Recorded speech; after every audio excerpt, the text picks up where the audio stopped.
السلام علیکم ورحمۃ اللہ وبرکاتہ نحمده ونصلی علی رسوله الکریم اما بعد فاعوذ باللہ من الشیطان الرجیم بسم اللہ الرحمن الرحیم ان الذین قالوا ربنا اللہ ثم استقاموا تتنزل عليهم الملائكة ألا تخافوا ولا تحزنوا وأبشروا بالجنة التي كنتم توعدون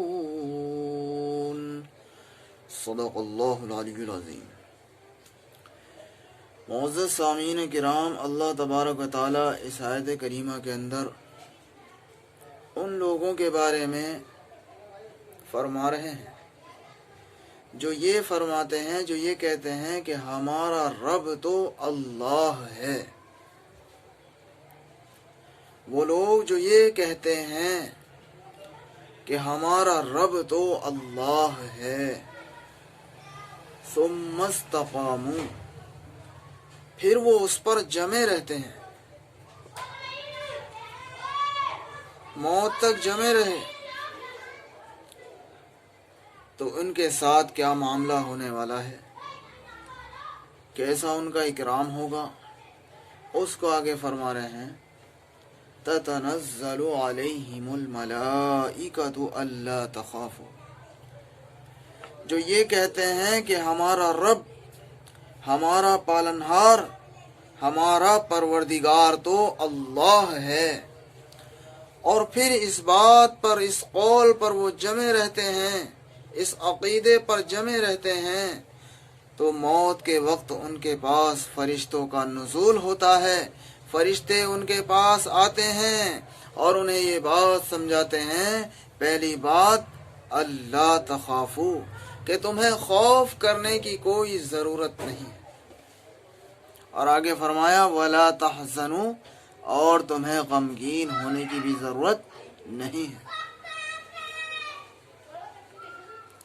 یعنی موت کے وقت فرشتوں کا نزول ہوتا ہے اور وہ فرشتے ان سے کہتے ہیں کہ آگے تمہارے ساتھ کیا ہونے والا ہے، تم اس وقت انتقال کرنے جا رہے ہو، موت تمہارے اوپر طاری ہو جائے گی، اب آگے کیا ہوگا اس کا خوف کرنے کی ضرورت نہیں۔ فرمایا لا تخافو، تمہیں خوف زدہ ہونے کی ضرورت نہیں ہے، اور دنیا چھوڑ کر جا رہے ہو۔ یہ دنیا ایک حقیر چیز ہے، یہ دنیا ایک چھوٹی چیز ہے، یہ دنیا معمولی چیز ہے، یہ دنیا وہ ہے کہ جس کا مقام اور مرتبہ اللہ تبارک و تعالیٰ کے نزدیک ایک مچھر کے پر کی برابر بھی نہیں ہے۔ یہ دنیا چھوٹنے والی ہے، یہ دنیا آج تم سے چھوٹ رہی ہے، تو جو چھوٹ رہا ہے وہ معمولی ہے، حقیر ہے، تھوڑا ہے، اس کے چھوٹنے پر لا تحزنوا، تمہیں غم زدہ ہونے کی کوئی ضرورت نہیں۔ آگے کیا ہونے والا ہے خوف کرنے کی ضرورت نہیں، جو چھوٹ رہا ہے اس پر غمزدہ ہونے کی ضرورت نہیں۔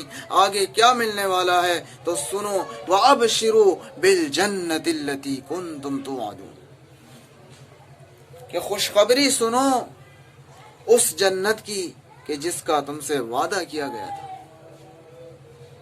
تمہیں آگے جنت ملنے والی ہے، دنیا چھوٹ رہی ہے تو چھوٹنے دو، نہ خوف کرنے کی ضرورت ہے، نہ غم کرنے کی ضرورت ہے، تمہیں تو خوشخبری سننے کی ضرورت ہے۔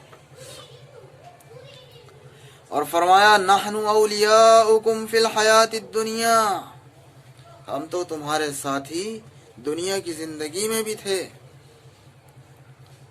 وفی الآخرہ، اور آخرت میں بھی رہیں گے۔ وَلَكُمْ فِيهَا مَا تَشْتَهِي أَنفُسُكُمْ وَلَكُمْ فِيهَا مَا تَدَّعُونَ، تمہارے لیے تو وہاں پر وہ ہوگا جس کو تم چاہو گے، جس کو تمہارا جی چاہے گا، دل چاہے گا، وہ ہر چیز تمہارے لیے حاضر رہے گی۔ نزلا من غفور الرحیم، اللہ تبارک و تعالی آج تمہارے میزبان ہیں، اللہ تعالیٰ کی طرف سے تمہاری مہمان نوازی ہو رہی ہے۔ نزلا من غفور الرحیم، بڑا بخشنے والا ہے، بڑا رحم کا کرنے والا ہے۔ تو میرے محترم بزرگوں دوستو، یہ ان لوگوں کے لیے خوشخبری ہے جنہوں نے دنیا کی زندگی میں اپنا پروردگار، اپنا رب اللہ کو مانا۔ لا الہ الا اللہ، اللہ کے سوا کوئی معبود نہیں۔ زندگی موت کا مالک اللہ ہے، روزی کا دینے والا اللہ ہے، مصیبت سے نجات دینے والا اللہ ہے، اولاد دینے والا اللہ ہے، جسے سجدہ کیا جائے وہ اللہ ہے، جس کے لیے نماز پڑھی جائے وہ اللہ ہے، جس کے راستے میں خرچ کیا جائے وہ اللہ ہے، جس کے نام کا نظر و نیاز کیا جائے وہ اللہ ہے۔ جس نے زندگی میں یہ مانا، اس کا عقیدہ مضبوط رہا کہ تمام عبادتیں صرف اور صرف اللہ کے لیے ہیں اور ہمارا رب تو اللہ ہے۔ اور پھر آگے ایک جملہ فرمایا، ثم استقاموا۔ یہ عقیدہ 2-4 دن کے لیے نہ ہو، ہفتے بھر کے لیے نہ ہو، مہینے سال کے لیے نہیں، بلکہ تمام عمر اس پر جمع رہا۔ ثم استقاموا، یہ استقامت جن کے اندر رہی۔ استقامت بڑی طاقت والی چیز ہے، استقامت بڑی قیمتی چیز ہے۔ ثم استقاموا، جمے رہنا، بہادر بنے رہنا، شجاعت دکھانا۔ ثم استقاموا، آج انسان کو کیا دکھائی دیتا ہے؟ ملک، مال، روپیہ، پیسہ، سونا چاندی، دکان، کھیت، یہ سب جتنا میرے ہاتھ میں ہوگا اتنی ہی میری زندگی بنے گی۔ اور آج کیا نہیں دکھائی دیتا؟ یہ کہ میرے اندر اگر ایمان ہوگا، اعمال ہوں گے تو میری زندگی بنے گی۔ یہ نہیں دکھائی دے رہا۔ اور جب موت آئے گی تو ملک و مال، روپیے پیسے، گاڑی بنگلہ سب کیا ختم، آنکھوں سے اوجھل ہو جائے گا، دکھائی دینا بند ہو جائے گا۔ اور کیا دکھائی دے گا؟ جو آج نہیں دکھائی دے رہا۔ یہ سوچنے کی بات۔ تو میرے محترم بزرگوں دوستو، اس کی تیاری کرنی ہے۔ جو آج دکھائی نہیں دے رہا کل دکھائی دے گا، اس کی تیاری کرنی ہے۔ اور تیاری نہیں تو ایمان و اعمال نہ ہونے کی بنا پر جو پریشانی بتائی گئی ہے، جو بتائی گئی تھی، آخر 1,24,000 انبیاء علیہ السلام دنیا کے اندر آئے، سب نے انسانوں کو سمجھایا، انسانوں کی رشد و ہدایت کے لیے آئے۔ تو نبیوں نے اور آسمانی کتابوں نے جو پریشانی بتائی تھی، اب وہ پریشانی سامنے آ گئی۔ اب یہ بہت پریشان ہو جائے گا کیونکہ تیاری اس نے نہیں کی۔ سوچے گا کہ یہ کیا ہو گیا، میں تو دنیا میں پھنسا رہا، میں تو ملک اور مال میں پھنسا رہا، اولاد میں پھنسا رہا، کھیتی باڑی میں پھنسا رہا، یہ آج میرے سامنے کیا ہو گیا۔ تو عرض یہ کر رہا ہوں کہ آج جو دکھائی دے رہا ہے وہ کل دکھائی نہیں دے گا، اور جو آج دکھائی نہیں دیتا وہ موت کے وقت دکھائی دینا شروع ہو جائے گا۔